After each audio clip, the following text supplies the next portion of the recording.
In my experience being an internet ecology writer and speaker, there is always one question I get asked about the internet at the end of every event. And it's, so how do we get off? Or, how do we use less? Though normally asked with good intentions, I find this question to be single-handedly responsible for causing even more destruction and confusion in our relationships with the internet and even technology itself. It's certainly a reasonable question. If something's causing harm or getting in the way of enjoying life, the first logical thing to do is try to get rid of it. But the internet is not a pimple or an ingrown hair. It's an international network of communications that has practically connected the entire world. And more importantly, it isn't going anywhere. We've had transformative innovations alter the course of humanity before. Light and electricity took some time to get used to. Cars made us so excited we drove off the lot at Ford without even thinking about seatbelts until about 60 years later. The internet is very similar. It too has unfathomable capacities, options that will take years, if not decades, for us to see take place. As cars and electricity started to ingrain itself more into daily functioning life, it ultimately changed the course of living until there wasn't really a way to get around it. Even though it was and still is technically possible to live without electricity and cars, considering the norms of our society, it would just make very little sense to go without them. The free market allowed them to further ingrain themselves into life so they didn't remain just mere economic treats for a separate part of society. They evolved from being economically optional to giving people economically no other option, and thus established a prominent technological presence. A similar shift happened with the internet once mobile computing became the norm. If you pay attention, millennials and Gen X, the generation before us, still think of and comprehend the internet as a separate destination, not a presence. And that's because of the fashion in which it was introduced to us. It was. The experience of being quote-unquote online, even the term online, implies very clearly that an offline was prominent and in close reach in our lives. And during that time, again, it was. Our first experiences of the internet literally required us to sit at a very distinct location in the home, disabling other telecommunications just in order to experience it, and being very aware that each minute you spent on there was participatory in a different and, more importantly, a separate world that your parents or any other non-computer people just couldn't understand. For a long time, and for millennials, for a vulnerable time, our adolescence, conceptualizing the internet as a separate destination made complete sense. The contrast of the non-internet world versus the internet world was very vivid for us. But when mobile computing took over, the lines got blurred. You no longer had to retreat to a special corner in the house to have internet. It was with you at school, with friends, and eventually with family. And time has seemed to move so quickly since we first put our faces into these screens, it's only now, at the ages of 25 to 35, that we're picking our heads up and saying, what the hell just happened? How have I ended up spending so much of my time on here? And not only that, what have I and all of my peers become because of it? Well, it turns out we've become the internet's first social experiment. And I say that without blaming anyone.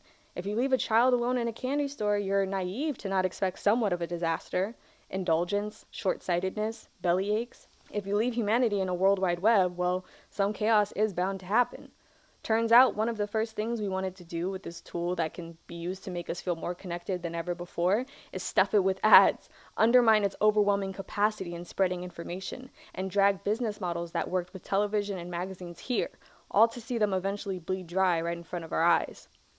We also thought it would be smart to feed these ad models by encouraging people to participate in recently invented gamification metrics to compete their social lives. Now, don't get me wrong, obviously I'm not an idiot. I know there's been a lot of good because of the internet. A lot of good. So much good that it's taken us this long to start seeing the bad. And now that we're starting to see it, millennials and Gen X are starting to ask ourselves this question: how do I get off? As if that place to get off still exists. As if since the invention of this car, there haven't been roads, towns, entire landscapes uprooted in the name of getting around. We keep talking about phone addictions, even though these are more computers than they are phones, and internet addictions, even though we're addicted to gamification metrics, not the internet. When you go home at night and immediately turn on the light, does that make you an electricity addict? Because if we use that logic, apparently this culture is addicted to cars, pipes, and gas. We can relax. The internet doesn't have to be our enemy. We've in many ways designed it that way without realizing, but my hope is that with time, we'll begin to make more tools that prove how helpful and enhancing this technology can actually be. But it starts with adjusting our comprehension of the internet, not thinking of it as synonymous to Twitter or Instagram. Because not only does that do a disservice to the truly enlightening capacities the internet has, but it preserves a narrow perspective, which has proven to be dangerous. It makes us think social media has to work this way. It makes us neglect the importance of design.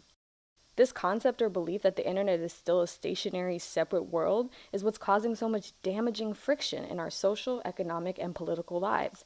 Because we're acting out stationary internet behaviors and using stationary internet platforms in an inseparable, integrated internet world.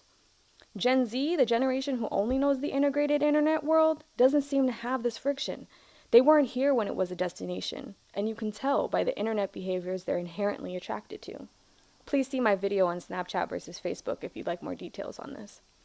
Anyway, I believe this perspective to be harmfully antiquated, and the reason I've seen alleged tech authorities and mindfulness leaders, many of them Gen X and millennials, suggest leaving your phone in the kitchen at night as legitimate advice to dealing with the internet, or using aggressive, culturally insensitive demands such as just get off, implying inferiority to those who can't, perpetuating just more shame and confusion. Lastly, there's the advocation of digital balance, where brands install timers and reminders in their design to get people to log off. Log off where? 1999? Shouldn't the second you design a way to get people off your design be the very second you realize something in your design is off? My advice is to, quite frankly, do the opposite. Lean into digital use, but only in ways that inspire you and make your life better, not worse. Make the internet your servant, not your master. Think of it beyond the feeds and inboxes. We undermine it when we think of it and envision logos or like buttons. What if instead we envisioned a network with at each end is an interesting human being or knowledge that's accessible? What if we saw it as a way to enhance geography, not separate it? A way to amplify presence, not abandon it? And more importantly, as the biggest opportunity in history to inspire ourselves, to learn, and to grow.